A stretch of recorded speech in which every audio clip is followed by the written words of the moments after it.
Hi everyone, Murdoch here.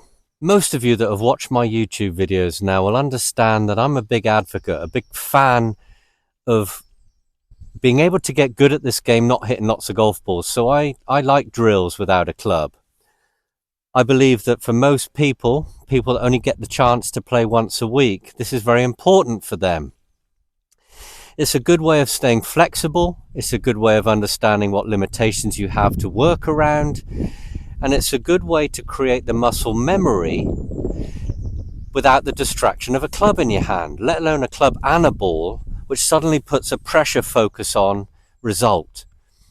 When you do drills without the club, it gives you that lovely feeling of what you're capable of.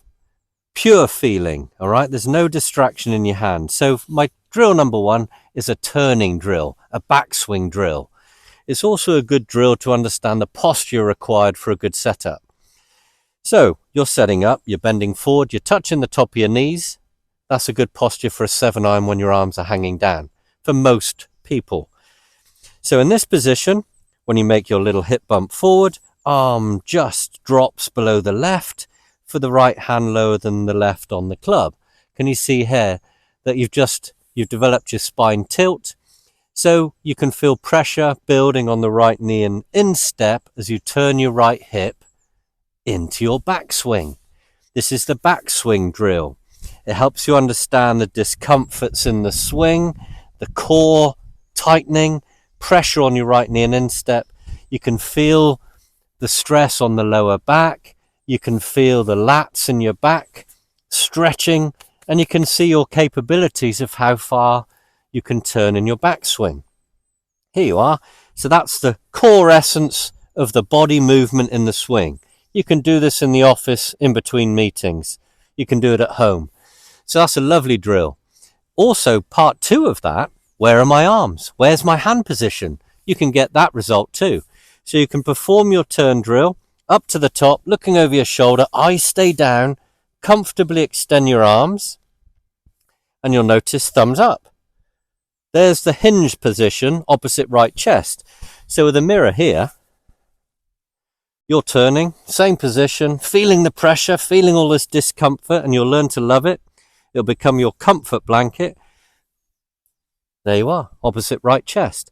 The momentum of the club will take you further, depending on the length of the club. So there's the backswing sorted. So when you come to swing now, the club's in your hand and you kind of feel like you've got a sense of, I've done this before. You fall into this position.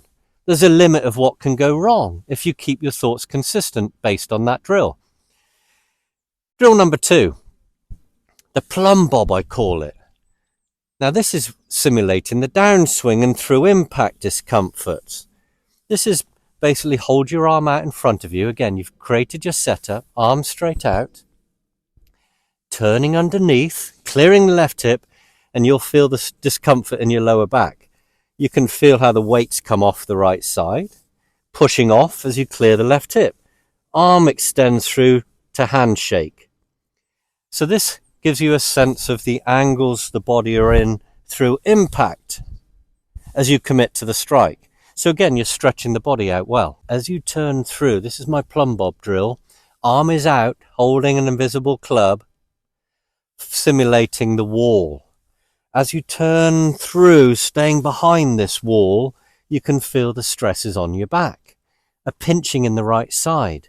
You can feel how you can be dynamic with the weight shift as you push off the right side in an effort to clear the left hip. Can you see how naturally your arm will come through with the club into a shaking someone's hand position here?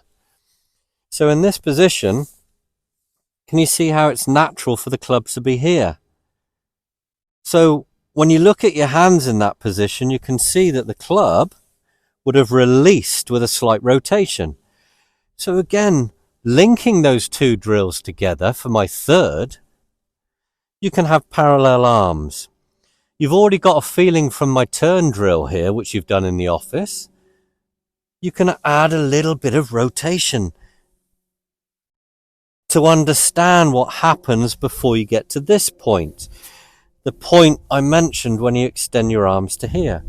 So can you see how we start to get a shape of swing without even swinging a club? You create muscle memory this way. So subconsciously it builds into your body, so when you hold the club, you know what to kind of expect. You know what to try and go for. It's more natural than you think. This movement here from a turning body is going to create a rotation in the arms for a thumbs up position here that will lead into a longer version of that depending on the shaft length.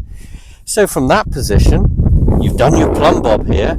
So through, can you see how there's that releasing of the club?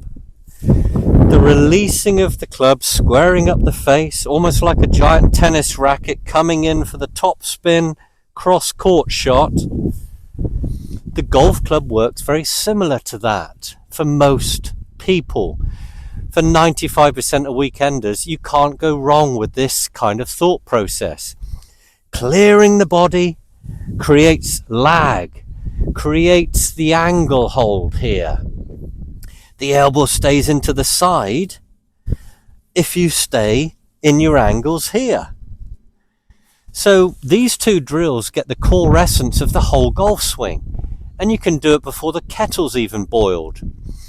So I'm a big advocate of not needing to hit lots of golf balls. Certainly don't go and find the answer hitting 1,000 balls with no real thought of what you're working on. You're better off doing this. Then when you go to the range, you've got something, a really good template to base a good practice off. Hope this helps you. I'm sure it will. I'm a massive advocate of drills without ball hitting, and I hope this video helps you understand why that is. Any comments, please feel free. Thumbs up if you enjoyed the video. Subscribe if you haven't, and I look forward to seeing you in the next one. Take care.